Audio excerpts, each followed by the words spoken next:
Hi, thanks for joining us. Welcome to the channel. The next thing I'm going to do on the Kubota 5100 engine rebuild is to install the flywheel. Here's the flywheel, here's the keeper, and here are the 5 bolts. I'm going to apply my favorite stuff.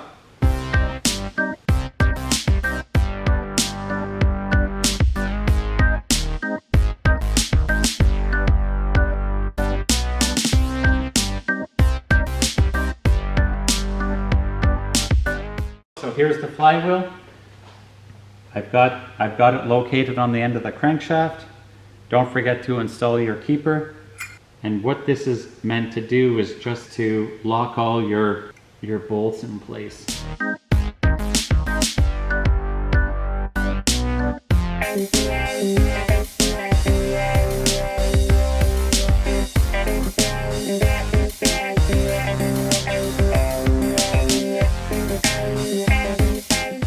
I have the 5 flywheel bolts on hand tight. I'm going to set my torque wrench to 44 foot-pounds. 44 foot-pounds is the manufacturer's recommended torque for this.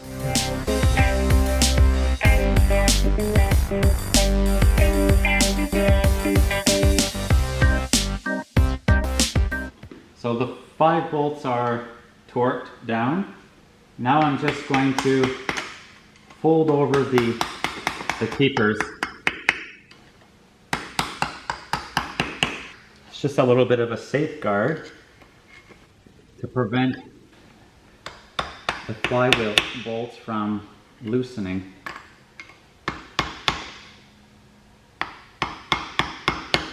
Aviation industry uses wire to prevent this from happening. So all my keepers are installed, as you can see. The next step will be to install our clutch and our clutch plate. So before I do that, I'll just clean the surface off because there's a little bit of surface rust. So I'll just take off that rust.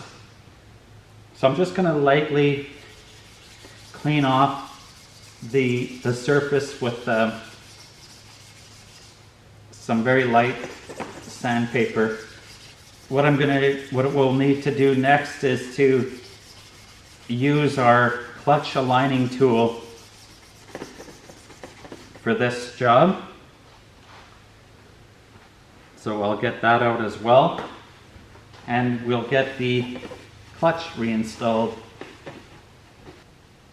So I installed my aligning sleeve, which fits inside like that. And now I'll slide my clutch disc on the shaft like so. Then I'll take, actually, since I'm here, let me just give this a quick clean as well.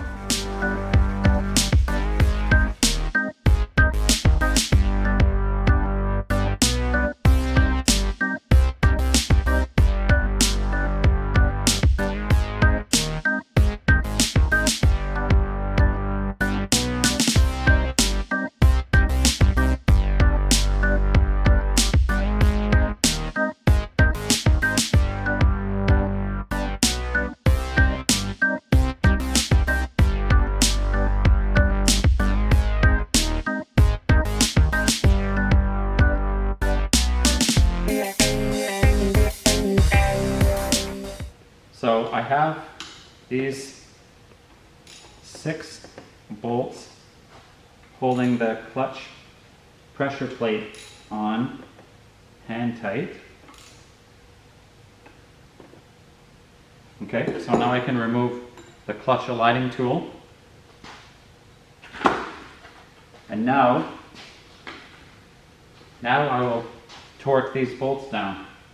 Okay, so I have the input shaft well lubricated. Okay. This is the Bellhousing gasket. It goes like this. It is part number 66406-51412.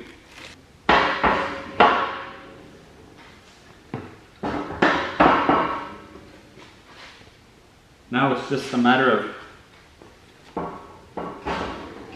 getting the motor in line.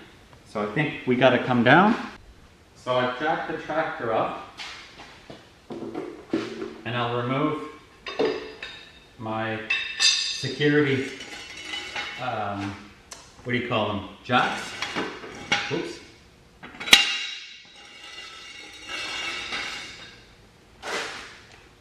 And I guess I'll use this opportunity now to install my, I'll put a little bit of Permatex red paste on there. Now, this material, this gasket, is really meant to keep contaminants out of this space. Contaminants, liquid, you know, water, mud.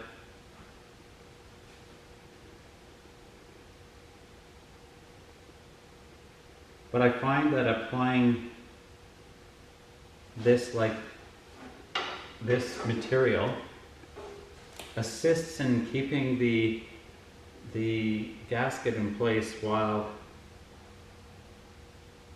I maneuver things into place. And then, guess what? Let's put a little bit on this surface.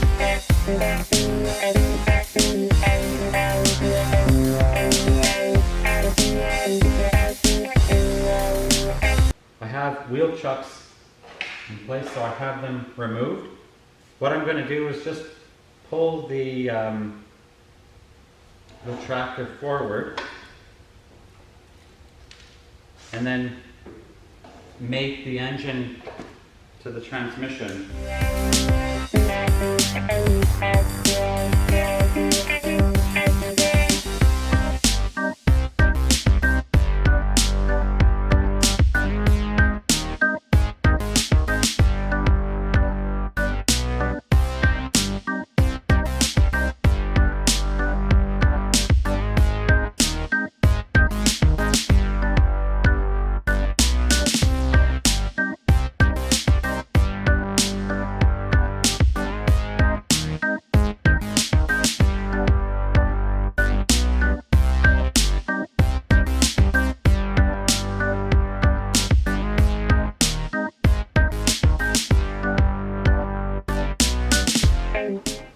Interesting how there's 4 short, 4 intermediate. Actually, there's this one here too that has a nut on it. It's actually, this one had a nut on it. I'm just going to get a couple of bolts in just to pull it in.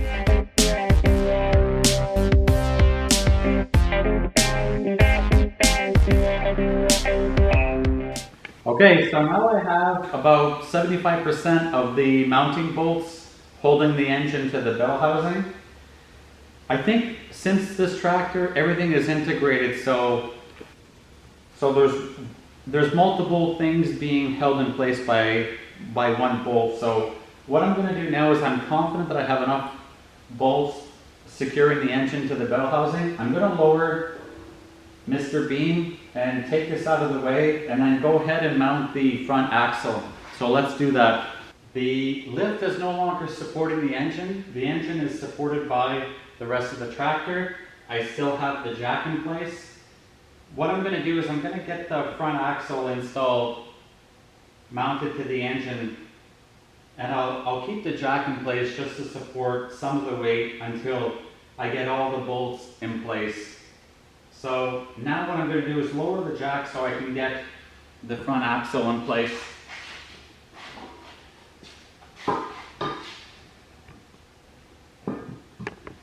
What I want to do though is lubricate the spline for the four-wheel drive front axle.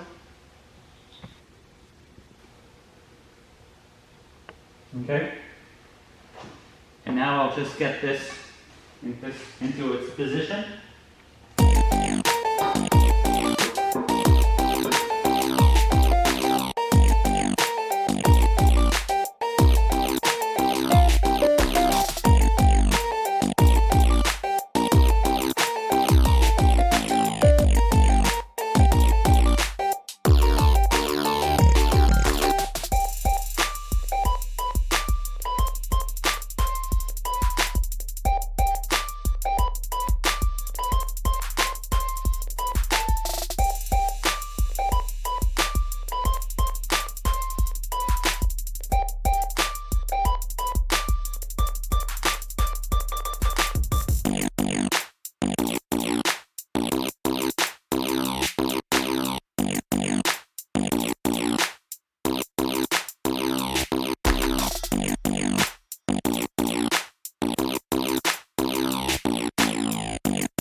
I'll install 4 bolts on the other side.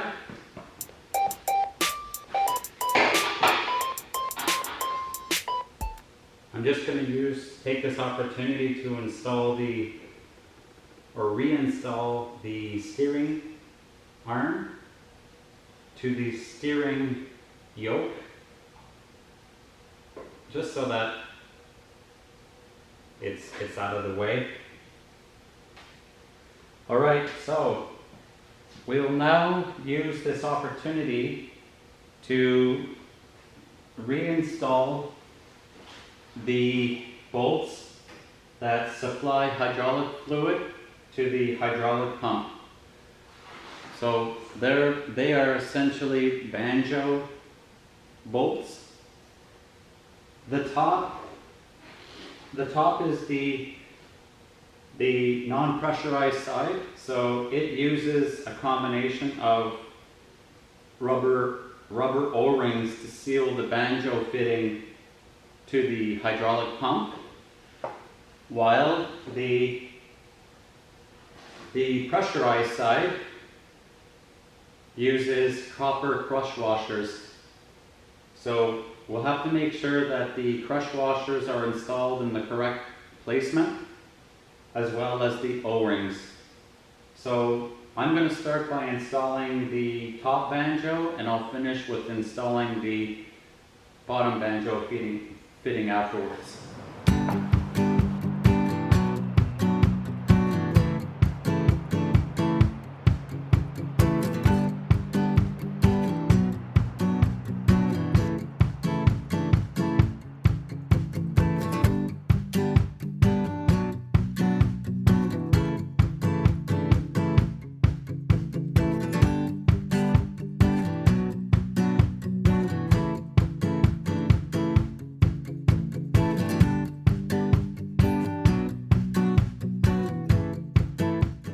We'll now move on to the lower nut. Placement of the crush washer is very important. Upper and lower crush washer.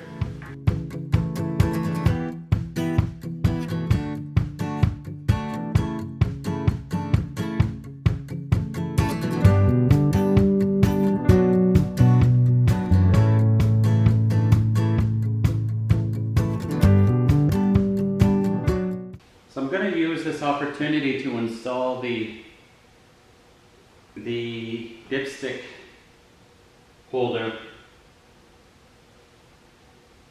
And as you can see, one of the frame bolts is used to hold this angle bracket in place. I'm just going to apply some sealant onto this gasket and then install this in place.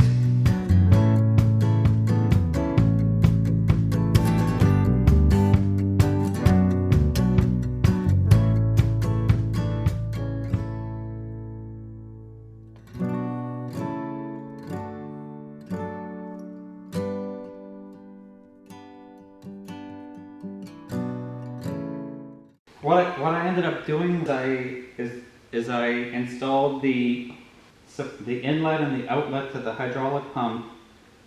I think what we should do now is install the head. That's the next step we should tackle. Get this engine closed in. So let's get to work. So the head surface is clean. I inserted a coat of oil in the cylinder bores so that during the startup it won't be, it'll be less of a metal on metal start. There'll be some level of lubrication inside. And I've already installed my 2 head studs. What we're going to do now is I'm going to lay out my head gasket in place, and that's part number 15263-03310.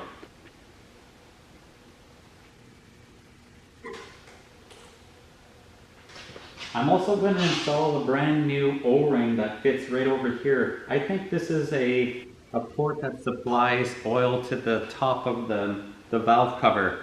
And here it is right here. It's a blue O-ring. It's part number 15221-33700.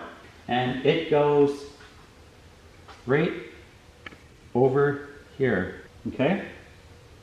So the underside of the head has been prepared, or has been cleaned. What I'm going to do is use this opportunity to apply some thread locker on this middle bolt here.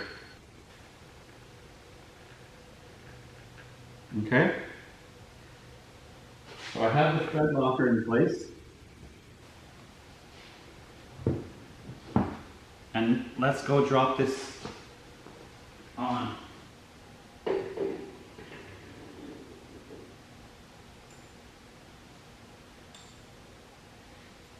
One,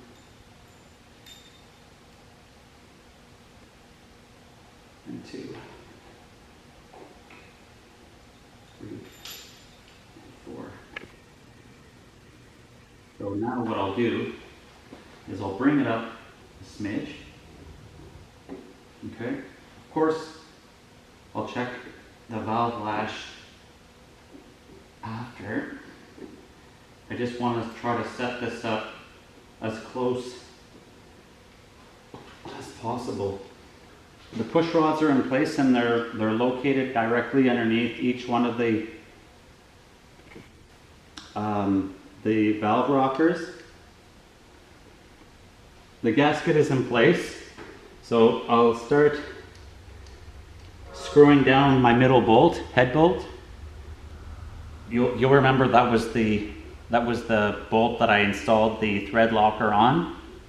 Okay, and then over here I have my other head bolts, 1, 2, 3, 4, 5, 6, 7, and I've cleaned them up so they're all nice. The threads are clean, and I'll just install some thread locker on these as well and drop these in place. In no particular order, just put them in.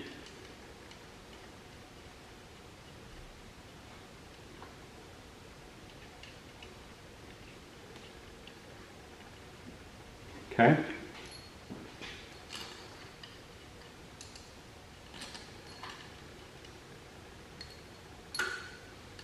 One there, and there's one on the back side.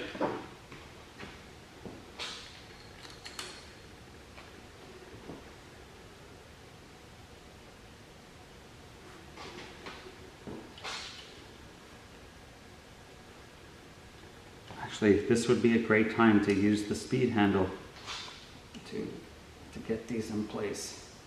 And then those I also have these two nuts here. They go right here, so put some thread locker on them and then set those in play. And I'll also torque those nuts to, what was it, 32 foot-pounds? Just going to start by snugging these bolts up, going around, and I'm just starting to apply some torque to these bolts. I'm sure there's an approved bolt torquing pattern, but I'm going around and I'm just setting some preload or some torque on those bolts. So I'm using a wrench to tighten that center bolt. The center bolt is that bolt that is between the two cylinders.